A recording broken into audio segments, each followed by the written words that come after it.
A very good morning, friends. So, I'm Anuragini here, and today we start biography of William Shakespeare. Shakespeare के बारे में जानेंगे, उनकी life story, उनका career, उनकी लाइफ में जो स्ट्रगल्स आए उन्हें देखेंगे एंड कैसे वो पीक पे पहुंचे, इन सबको आज हम जानेंगे। एंड ये कहीं ना कहीं एक लिटरेचर स्टूडेंट के लिए बहुत ज़रूरी है, बहुत हेल्प करेगा आगे जाके। क्लियर? सो आज हम ये स्टार्ट करते हैं। जो बाइबल है उसके बाद जो सबसे ज़्यादा पढ़ा जाने वाला जो राइटिंग है वो है विलियम शेक्सपियर के ड्रामास। बाइबल के बाद सबसे ज़्यादा पढ़े जाता है विलियम शेक्सपियर के ड्रामास, बहुत ही फेमस है। क्लियर? एंड सेकेंड, वर्ल्ड की 50 लैंग्वेजेस में ट्रांसलेट हुए हैं विलियम शेक्सपियर के वर्क्स। 50 लैंग्वेजेस में ट्रांसलेट किया, अलग अलग लैंग्वेज में उनको ट्रांसलेट किया है। एंड दूसरा ये भी बोला जाता है कि जो शेक्सपियर है उन्होंने कभी हायर स्टडीज जो एज यूनिवर्सिटी कॉलेज की स्टडीज़ कभी उन्होंने पढ़ाई नहीं करी, कभी गए नहीं कॉलेज। अब ये बोला जाता है, पता नहीं क्यों, कि वो अपने जो सिग्नेचर करते थे वो भी रॉन्ग स्पेलिंग लिखते थे, उन्हें लिखना नहीं आता था। अब ऐसा बोला जाता है, थ्योरीज है, सच माने झूठ माने पता नहीं, लेकिन ऐसा बोला जाता है। ओके, सो अब हम स्टार्ट करते हैं। एंड मैं यही चाहूँगी कि आप एक पैन और नोटबुक, थिन सी नोटबुक लेके बैठिए, उसमें शॉर्ट नोट्स बनाते जाइए, क्योंकि शॉर्ट नोट बनाएंगे तो आप आगे जाके कभी पढ़ोगे तो उसी को पढ़ोगे तो आपको क्लियर हो जाएगा, आपको बार बार वीडियोज ढूंढ के पढ़ने की नीड नहीं रहेगी। Clear? So I start today's topic. So हम आज किसके बारे में पढ़ेंगे? William Shakespeare. विलियम शेक्सपियर कौन थे? Famous dramatist, poet and actor. Clear? And ये चीज़ मैंने आपको बता दी कि उनकी जो वर्क्स थे उसको 50 लैंग्वेजेस में ट्रांसलेट किया था। एंड ये उनका बर्थ है और ये उनकी डेथ का सन है। बिकॉज जो डेट है, जो उनकी बर्थ की जो डेट है वो कंफर्म नहीं है, अभी कहीं पे भी कंफर्म नहीं लिखी है। कहीं पे 23, कुछ बुक्स में 23 अप्रैल लिखी हुई है, बट कंफर्म नहीं बोल सकते उसे, इसलिए सिर्फ अप्रैल 1564 बोल देंगे। एंड डेथ में 1616, April 1616। Then he is famous for his drama, वो उनके ड्रामास के लिए फेमस है। He is also known as bard of Avon. देखो, बार्ड का मीन्स होता है पोइट, एंड एवन जो है वो उनकी बर्थ प्लेस है, तो वो पोइट ऑफ एवन है। Clear? He was born in Stratford upon Avon, ये इनकी बर्थ प्लेस है। अब देखा, उनके हम वर्क्स के बारे में देखेंगे। उनके वर्क्स क्या थे? उन्होंने टोटल 38 to 39 ड्रामास लिखे हैं, 154 सॉनेट्स लिखे हैं, 2 लॉन्ग नरेटिव पोएम लिखी है and some other poetries. Clear? तो ये कुछ है जो हमें पता होने चाहिए। Next, he was born in April 1564, death in 1616, और वो जगह सेम है जहाँ पे इनका बर्थ भी हुआ है और वहीं पे उनकी डेथ हुई है, इन स्ट्रेटफोर्ड अपॉन एवन, उनकी birth place. He saw Elizabethan era and Jacobean era and his life span. उनकी जो लाइफ स्पैन थी, जैसे अभी हम लोग जी रहे हैं, है ना, तो वैसे जितने समय तक वो रहे, उनकी ज़िंदगी थी, उन्होंने एलिजाबेथन एरा भी देख लिया और जैकोबियन एरा भी देख लिया। अब वो जब थे, उनके टाइम में एक मूवमेंट चला था, English renaissance came in his time, उन्हीं के टाइम में चला था। क्लियर? उनकी वाइफ का नेम था एन हैथवे। एनी, एनी नहीं बोलेंगे, इसको एन बोलेंगे, एन हैथवे। क्लियर? वो उनसे 8 years ओल्डर थी, मतलब उनसे 8 साल बड़ी थी। और उनसे जो उनके जो बच्चे थे, एक थी सुसैन, उनकी सबसे बड़ी बेटी, और 2 ट्विंस थे, हैमनेट बेटा था और जुडिथ डॉटर थी। तो जो हैमनेट था ना, उसकी जो 11 years की एज में डेथ हो गई थी, अननोन रीज़न की वजह से। अब वो रीज़न नहीं पता किस वजह से हुई थी, बट जब वो 11 years का था तब उसकी डेथ हो गई थी। क्लियर? विलियम शेक्सपियर जो है हमारे, उनके पेरेंट्स के बारे में पढ़ेंगे। उनके पेरेंट्स, उनके मदर थी मैरी, फादर थे जॉन। क्लियर? इसे याद रखना।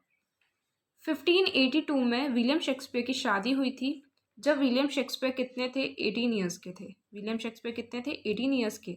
और उनकी वाइफ उनसे 8 years बड़ी है, तो वो कितने की होगी? 26 years की। एन कितने की थी? 26 years की। और उनकी जब शादी हुई उसके 6 months बाद उनकी जो सबसे बड़ी बेटी सुसैन, उसका जन्म हुआ। अब आप सोचेंगे 6 months, 6 महीनों में ही कैसे हो गया? तो वो पहले से प्रेग्नेंट थी। क्लियर? और उसी के 2 साल बाद, मीन्स 2 years लेटर, 1585 में, सन याद रखना, वो दोनों ट्विंस हुए, एक जिसमें एक डॉटर है और एक सन है। Clear? Then near to 1595 he came to London and started his career.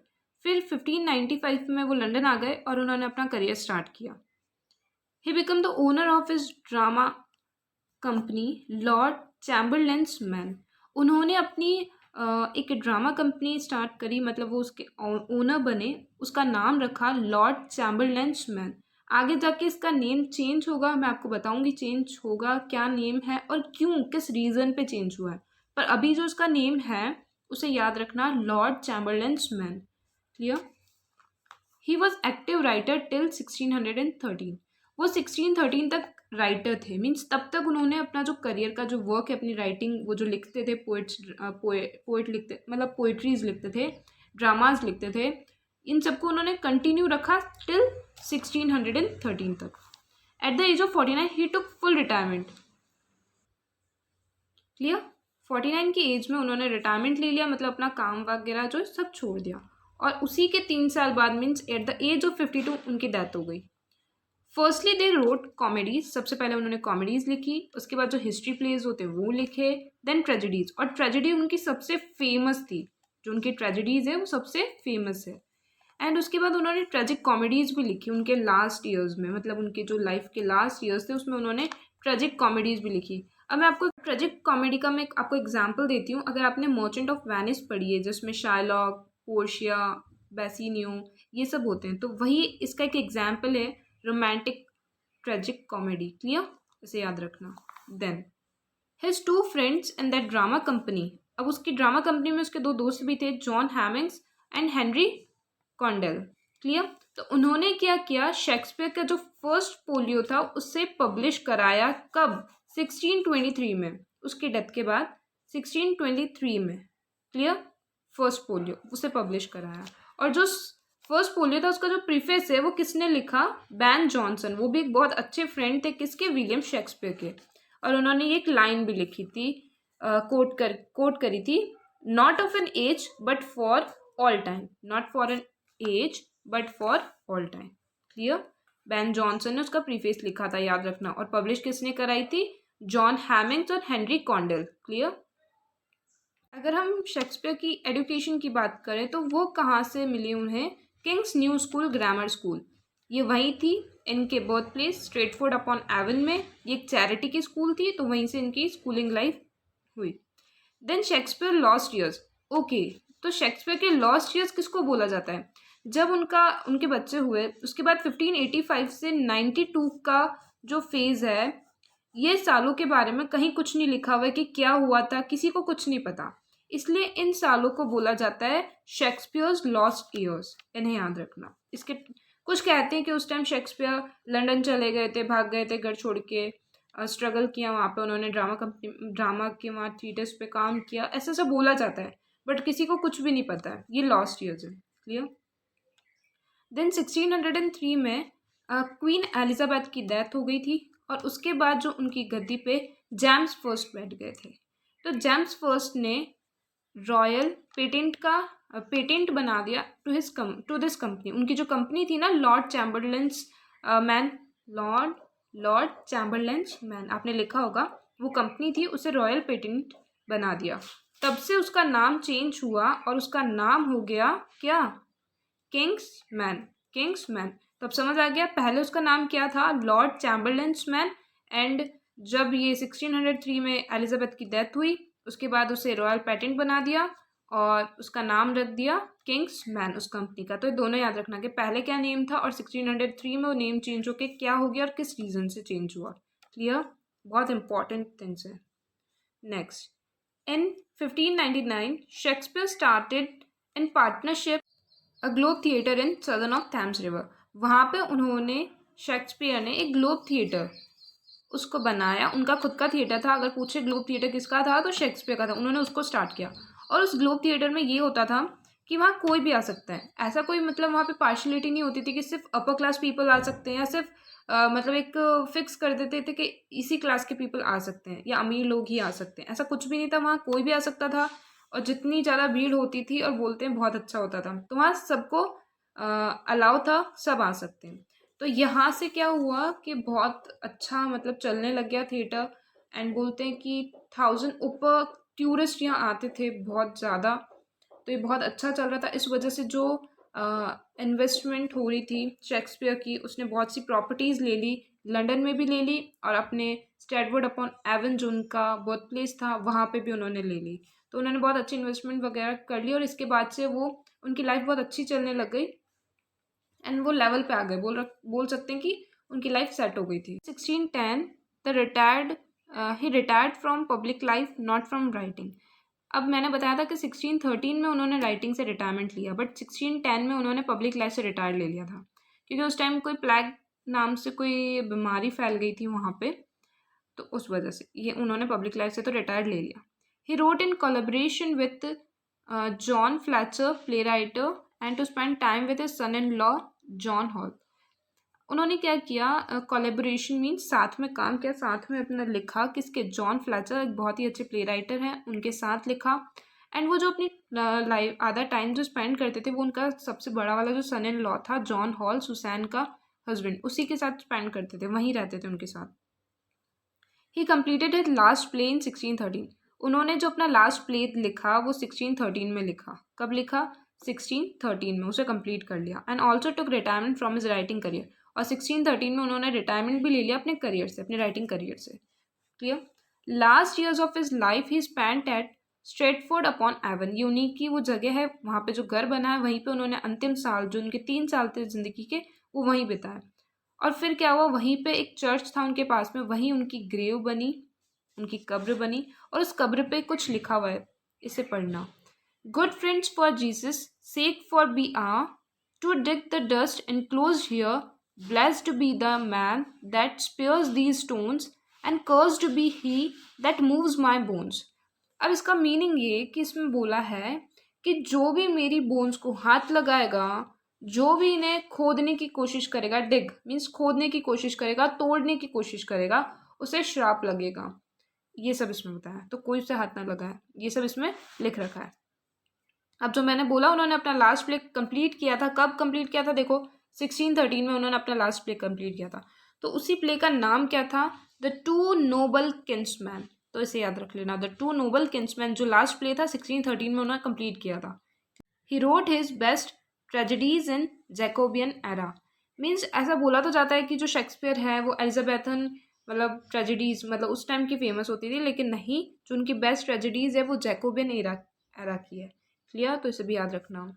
अब जैसा कि हम सब सोचते भी हैं और कुछ पुराने जो ऑथर्स थे सब सोचते थे कि इतना बिजी लाइफ है, हम सब भी ये सोच रहे हैं, इतनी बिजी लाइफ होती थी उनके, थिएटर्स होते थे, सब होता था, तो वह सोनेट कैसे लिखते थे? और ऊपर से 154 सोनेट्स इतने सारे उन्होंने लिखे कैसे? तो देखिए, नियर बाय दिस प्लेग जो इन्फेक्शन था वहाँ फैला था, तो उसमें सब थिएटर्स वगैरह सब बंद थे, तो वो उनको टाइम मिल गया था और उस टाइम उन्होंने अपने सोनेट्स कंप्लीट किए। और उसी सोनेट में एक लवर्स कंप्लेन भी ऐड है, और बाकी उनके सोनेट को 2 पार्ट्स में डिवाइड किया है, dark lady and be a youth. Clear? इसे याद रखना, 154 सोनेट्स को 2 में डिवाइड किया, और ये भी एक ऐड कर लेना, लवर्स कंप्लेन। और जो उनके सोनेट्स थे वो उन्हें अपनी प्राइवेट डायरी में लिखते थे, एंड पब्लिश कराना तो दूर की बात, वो उसको किसी को पढ़ाना भी नहीं चाहते थे, ऐसे थे वो। All time popular poet along with Emily Dickinson, Robert Frost and Walt Whitman. Means वो इतने फेमस थे ना, मतलब इतने ज़्यादा, मैं क्या कह सकती हूँ कि बहुत ही फेमस थे। और उनके साथ साथ एमिली डिकिंसन उसी के टाइम के पॉपुलर पोइट्स में आते हैं, ऑल टाइम पॉपुलर पोइट। अब ये जो आयम्बिक पेंटामीटर है, जो आपको पता होगा कि आजकल हर हमारी जो भी चलती है पोइट्रीज वगैरह उनमें यूज़ होता है आयम्बिक पेंटामीटर। जो इसका इन्वेंशन है वो किसने किया था? हमारे विलियम शेक्सपियर ने। एंड फर्स्ट टाइम जो उसको यूज़ किया था वो भी हमारे विलियम शेक्सपियर ने ही यूज़ किया था। क्या? आयम्बिक पेंटामीटर, तो इसको याद रखना। अब देखिए, Romantics and Victorians love Shakespeare. अब जो रोमांटिक एरा के पीपल्स थे, जैसे एस.टी. कॉलरिज हो गए, कीट्स हो गए, ये बहुत पसंद करते थे किसे? शेक्सपियर को। और कीट्स तो है ना शेक्सपियर की पिक्चर को अपने पास रखते थे, उनकी फोटोग्राफ को अपने पास रखते थे। और जो विक्टोरियंस थे, रोमांटिक तो करते थे लेकिन विक्टोरियंस तो हद से ज़्यादा उन्हें पसंद करते थे। तो इसलिए जॉर्ज बर्नार्ड शो बोलते हैं बार्डोलेट्री एक्सेसिव एडमिनिस्ट्रेशन ऑफ शेक्सपियर। वो बताते हैं कि विक्टोरियंस तो इतने पागल है, उनको तो शेक्सपियर के अलावा कुछ दिखता ही नहीं है, विक्टोरियंस को तो शेक्सपियर के अलावा कुछ दिखता ही नहीं, इतना पसंद करते हैं, तो वो बताते हैं। और जो हमारे शेक्सपियर थे वो भी किसी कॉन्ट्रोवर्सीज में नहीं पढ़ते थे, उनको इनसे डर लगता था, तो इसलिए सब उनकी तारीफ ही करते थे। एक बार 1592 में रॉबर्ट ग्रीन ने क्रिटिसाइज किया शेक्सपियर को क्या बोलते हुए, जैक ऑफ ऑल ट्रेड्स। ये लाइन याद रखना, किसने बोली थी? रॉबर्ट ग्रीन ने 1592 में। किसे? शेक्सपियर को, जैक ऑफ ऑल ट्रेड्स। लेकिन उसी जगह बैन जॉनसन ने, जो उनके कंटेम्प्रेरी थे, उनके साथी थे, उन्होंने उनको सन ऑफ द एज बोल के उनकी तारीफ करी है। क्लियर? और सैमुअल जॉनसन, उन्हें तो आप सब जानते हैं। तो सैमुअल जॉनसन के बारे में ये बताया कि सैमुअल जॉनसन ने जो डिक्शनरी ऑफ इंग्लिश लैंग्वेज लिखी, उसके अंदर मेनली उन्होंने शेक्सपियर के कोटेशंस जो होती है ना, उन्हें लिखा। बहुत सारी शेक्सपियर के कोटेशंस को अपनी डिक्शनरी ऑफ इंग्लिश लैंग्वेज में लिखा है। किसने? Samuel Johnson. और हमारे जो शेक्सपियर, उन्होंने कम से कम 15,000 to 29,000 वर्ड्स इंग्लिश लैंग्वेज को दिए हैं। क्लियर? इतने वर्ड्स इंग्लिश लैंग्वेज को दिए हमारे विलियम शेक्सपियर ने। तो ये है उनकी पूरी लाइफ की स्टोरी। एंड 52 उनकी डेथ हो जाती है। और ये भी बोला जाता है कि उनकी डेथ के बाद उनकी जितनी भी प्रॉपर्टी थी, उनमें से सिर्फ उन्होंने अपनी वाइफ को एक बेड दिया। अब ये बोला जाता है, इतना कंफर्म है नहीं, पता नहीं। तो ये फुल बायोग्राफी थी और ये पूरा वीडियो बहुत ही हेल्पफुल रहेगा आपके लिए। एंड मैं चाहूँगी कि शॉर्ट नोट्स इन्हें बनाना, अपनी एक थिन कॉपी मेंटेन करिए। उसमें जो बायोग्राफीज़ हैं अलग अलग जनों की, जैसे आज अगर विलियम शेक्सपियर की, तो नेक्स्ट टाइम किसी और की लेके आएंगे, तो उन्हें लिखते जाइए, क्योंकि कहीं ना कहीं आपको काम ही आएंगे। ओके, सो आई विश आपको बहुत समझ आया होगा, बहुत अच्छा लगा होगा। सो शेयर करना अपने फ्रेंड्स के साथ जिन्हें हेल्प मिल सके। And thank you for watching. And अगर चैनल को सब्सक्राइब नहीं किया तो वो भी कर दीजिए। Okay, so thank you, have a nice day.